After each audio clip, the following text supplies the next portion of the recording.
اس سے پہلے آیت کریمہ کے اندر متقی اور پرہیزگاروں کے اوصاف بیان کیے گئے کہ اللہ تبارک و تعالیٰ نے ان کی صفت بیان فرمائی اور ساتھ ہی ساتھ اعلان فرما دیا کہ یہ لوگ کامیاب ہیں۔ اور اللہ تبارک و تعالیٰ کی عادت جاریہ ہے کہ جب بندوں کو ان کی خوبیوں کی تعریف کرتا ہے، ترغیب دلاتا ہے، شوق دلاتا ہے، تو ساتھ میں شرارت کرنے والوں کو خوف بھی دلاتا ہے، ترغیب بھی فرماتا ہے۔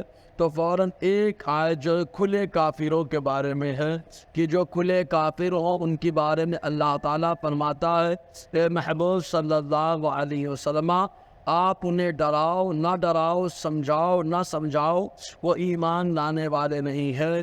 تو وہ ایمان لانے والے نہیں اس لیے کہ اللہ تبارک و تعالیٰ نے مہر لگا دی ہے، وہ ایمان نہیں لائیں گے۔ اب یہاں پر ایک سوال ضرور پیدا ہوتا ہے کہ جب اللہ تبارک و تعالیٰ نے مہر لگا دی وہ ایمان نہیں لائیں گے، تو یہ تو جو ہے مجبور دکھ رہے ہیں کہ مجبور ہو گئے، مہر کی وجہ سے ایمان نہیں لائے۔ تو اس کا جواب یوں دیا جاتا ہے کہ اس وقت بات کی جاتی کہ مجبور ہو گئے جب اللہ تبارک و تعالیٰ ان کو عقل نہ دیتا، اور نہ ہی اللہ تبارک و تعالیٰ اپنی قدرت کی نشانیاں دکھاتا کہ جیسے سورج کا نکلنا ایک وقت پہ نکلتا ہے، ایک وقت پہ ڈوبتا ہے، چاند کا نکلنا، بارش کا ہونا، اور زمین کا ٹھہرنا، آسمان کا ٹھہرنا، دنوں کا آنا جانا، یہ سب اللہ تعالیٰ کی قدرت پر دلالت کرتے ہیں۔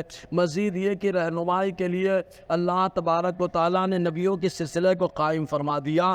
جب تمام معاملات کو اللہ تعالیٰ نے رکھا تو اب یہ مجبور محض نہیں ہوئے، بلکہ اللہ تعالیٰ اگر ان سے عقل لے لیتا اور کوئی دلیل نہ رکھتا اور کسی نبی کو نہ بھیجتا تب ایسی صورت میں کہا جا سکتا تھا۔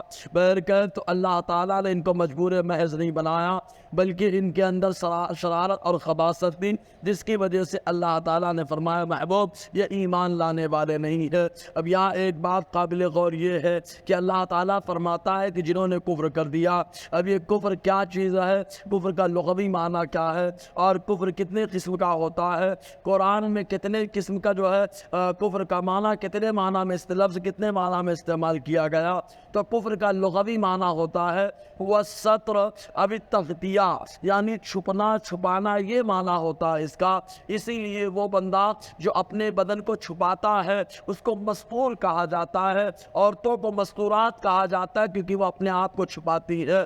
تو کفر کا لغوی معنی چھپنا اور چھپانا ہوتا ہے، اور شریعت اور اصطلاح شرع کی زبان میں کفر کا معنی ان چیزوں کا انکار کرنا جو حضور صلی اللہ علیہ وسلم اللہ کے پاس سے لے کر کے آئے۔ نماز کی فرضیت کا انکار کرنا یہ کفر ہے، اور زکوٰۃ کی فرضیت کا انکار کرنا یہ کفر ہے، قرآن مقدس کا انکار کرنا یہ کفر ہے، آخرت کے عالم کے معاملات کا انکار کرنا یہ کفر ہے، کیونکہ جو حضور صلی اللہ علیہ وسلم اللہ کے پاس سے لے کر کے آئے ان کا انکار کرنا یہ کفر کہلاتا ہے۔ کفر قرآن مقدس میں 4 معنی میں استعمال کیا گیا۔ پہلا معنی جو کفر استعمال کیا گیا وہ ایمان کے مقابل میں استعمال کیا گیا، خود یہاں پر بھی اس کا ذکر ہے۔ اور دوسرا معنی جو کفر کا استعمال کیا گیا قرآن میں وہ انکار کے معنی میں کیا گیا۔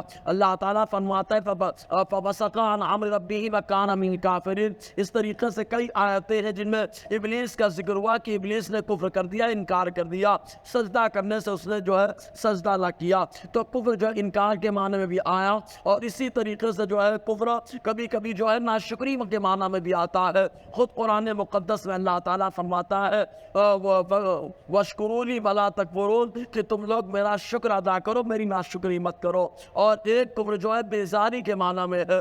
خود اللہ تعالیٰ قرآن مقدس میں اس تعلق سے ارشاد فرماتا ہے کہ جس دن یوم یکفر بعضکم ببعض، جس دن جو ہے بعض سے بیزار رہیں گے، وہ قیامت کا معاملہ۔ تو اس طریقے سے 4 معنوں میں کفر استعمال کیا گیا، ایک ایمان کے مقابل، ایک انکار کے معنی میں، اور ایک ناشکری کے معنی میں، ایک بیزاری کے معنی میں۔ پھر مزید یہ کہ 4 طریقے سے کفر کا استعمال ہوتا ہے۔